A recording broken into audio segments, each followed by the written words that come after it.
trial court's objective in a sentencing a defendant is for me to tailor a penalty that is appropriate to the seriousness of the offense and the criminal history of the offender. The framework of an appropriate sentence consists of 4 basic considerations: the likelihood or potential that the offender could be reformed, the need to protect society, the penalty and consequence appropriate to the offender's conduct, and the goal of deterring others from similar conduct. In looking at the first factor that I must consider, the likelihood or potential that the offender could be reformed, there are no facts on this record, nor has the court been provided with any basis to believe that this defendant could be reformed. In fact, just the opposite exists.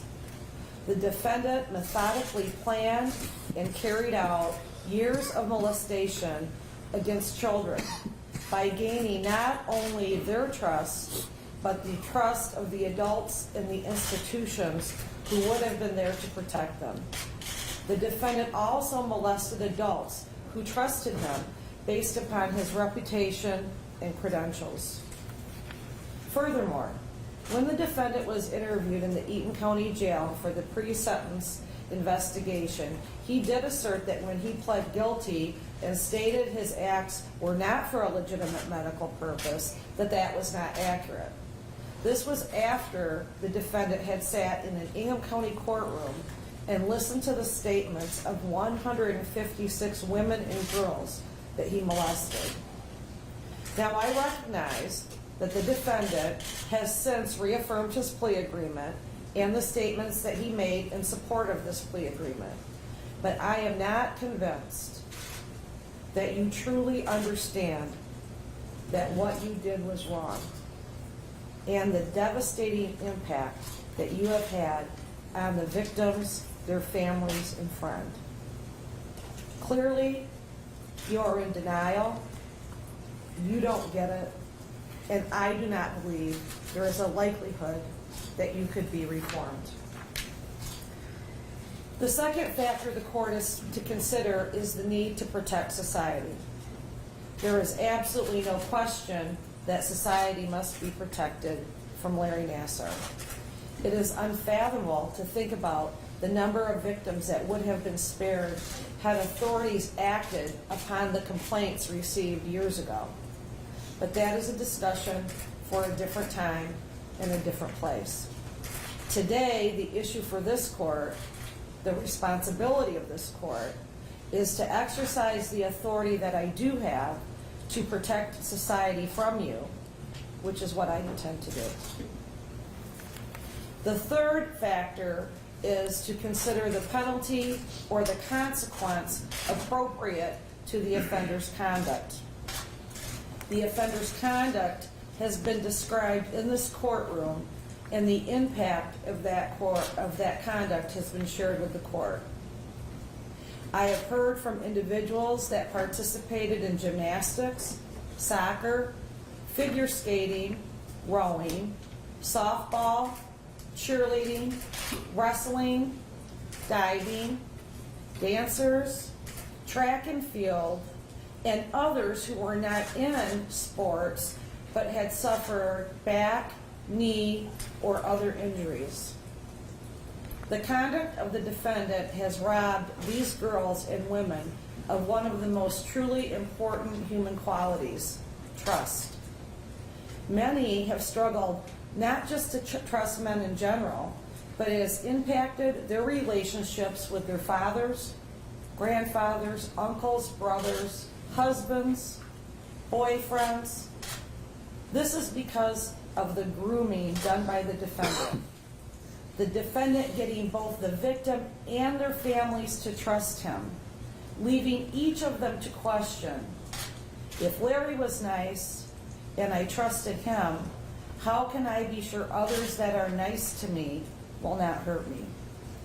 It is heart-wrenching to hear from mothers afraid for their children that many of the normal motherhood, childhood experience is being overshadowed overshadowed by a fear and an anxiety that they have for the well-being and safety of their children caused by your acts.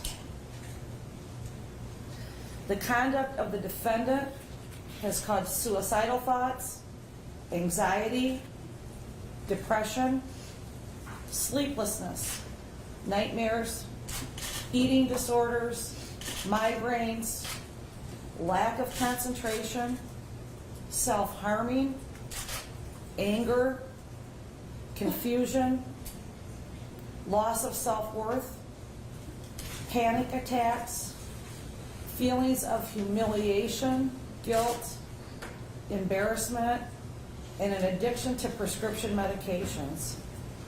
Each and every one of those individuals suffers from some level of post-traumatic stress syndrome. Your conduct to get into a position of power at institutions like Michigan State University, USA Olympics, and the gymnastic club has shaken their faith. And because they were required in many instances to only see the defendant as a doctor, or some did seek him out because of his reputation as being the best, their physical injuries were in fact either not treated or not treated properly. Many have undergone numerous surgeries and are still in pain due to not being treated properly. The results for some of these victims will be lifelong physical ailments. The depth and the tragedy is incomprehensible. It spans the country and the world. It has impacted women, children, and families of varying ages, races, and walks of life. Individuals that have suffered physical and emotional harm as a result of your actions live all over the country and the world. I have heard statements of individuals that live in Michigan, Delaware, Arizona, Colorado, Ohio, Florida, Nevada, Chile, London, and France. It is also evident that there are an infinite number of victims that still have not been heard from or counted. Your criminal conduct did not just hurt the victims, but it also hurt everyone who cared about them. Your conduct has impacted every aspect of the lives of each of the women and the young girls. I have heard and considered each of their stories. Their stories are not redundant, even though many of the descriptions of the grooming by the defendant were eerily similar. One victim made the observation that often one victim is seen as a tragedy, but 100 victims are seen as a statistic. That concern is understandable. It is not true in this courtroom. The ramifications of each person is unique, and each person's thoughts and feelings are important. Each voice in each story does make a difference. After listening to all of these statements, consideration on this factor is difficult. What is the appropriate consequence or penalty for your conduct? Your conduct, when considered and looked at from the viewpoint of the victims and their families, can only conjure up thoughts of public punishment and retaliation. When a crime involves a child, when it involves an adult harming a defenseless child, it is only natural to think in terms of an eye for an eye and to want revenge. This is a doctor. You are a doctor. You took an oath to do no harm, and you have harmed over 256 women, and that is beyond comprehension. But from the eyes of the court and from the justice system, the role of the court is to determine an appropriate penalty or consequence within our justice system that is allowed as an appropriate consequence. Locking up an individual so they can never harm anyone again and take away their freedom is an appropriate consequence. For a person like the defendant, you have lived an idolized life. You were a prominent doctor in our society. You were the member of an Olympic team. You have been pampered and lived a high-class lifestyle. And now the result will be spending the rest of your life in a small prison cell. I'm sure that is unthinkable to you. But you will be left to sit there with only the memories of destroying your own family. And I do not believe that you will have the ability to shut out the words of the children and the young women and the adults who trusted you and who you let down. That will be your lifetime consequence. The other goal the court has to consider is deterring others from this type of conduct. The sentence in this case must send a message. If you molest and sexually abuse children and women, if you use your position of trust and authority to gain their confidence, and then you betray them in the worst way possible, the result will be that you will spend the rest of your life in prison.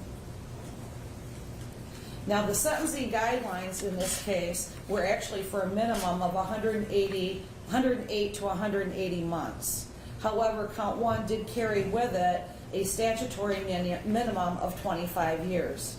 Further, as I have stated previously, the party sentencing agreement is that the minimum would be for 25 to 40 years to be set at the court's discretion.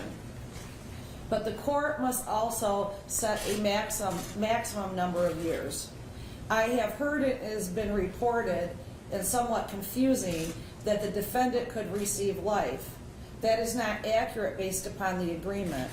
Also, it is ironic because if the defendant were to be sentenced to life, he would actually be eligible for parole at some point. When the court sets a maximum number of years, the defendant must serve that number of years before he is eligible for parole.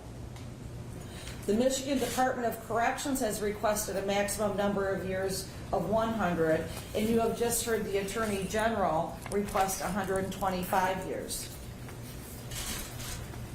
So, considering my analysis of the sentencing goals as my guide, along with the sentencing guideline, the Attorney General's sentencing memorandum, the pre-sentence investigation and report, and the comments of Ms. Povolitis, Mr. Newberg, and the defendant, it is a sentence of this court, and you may stand, sir.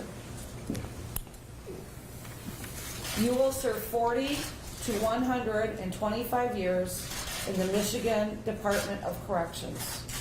I believe this sentence is proportionate to the seriousness of the circumstances surrounding the offenses and of the offender. I am also required to inform you that should something happen and you would be released, that you must register as required by the Michigan Sex Offenders Registration Act and comply with all requirements of that act.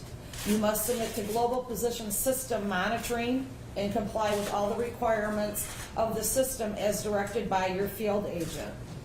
You must submit to HIV testing and complete counseling regarding HIV and AIDS. You do owe 204 in state costs, 130 crime victim assessment, 500 in court costs. You will be subject to lifetime electronic monitoring pursuant to Michigan law, and the issue of restitution will remain open to be determined within the next 3 months. This sentence is to be served concurrent to Eaton County Court Docket 17-526 FC and is consecutive to the federal court case. Because you entered a plea, you do have the right to seek leave to have your sentence reviewed on appeal. If you cannot afford appellate counsel, one will be appointed for you. If you wish to exercise that right, you must do so in writing within 42 days of today's date. Mr. Newberg. Your Honor, he's received his notice of appellate rights. for providing that to the court staff. Ladies and gentlemen, this now ends the criminal legal proceedings involving Larry Nassar. I realize that it does not end the emotional and physical suffering he has caused. I am in awe of each of you, and I appreciate your efforts to provide me with your statements, flying in from Europe, all over the country, submitting videos, taking time off work, missing classes. You basically put your lives on hold. You will always be in my thoughts and prayers. That is all. All rise.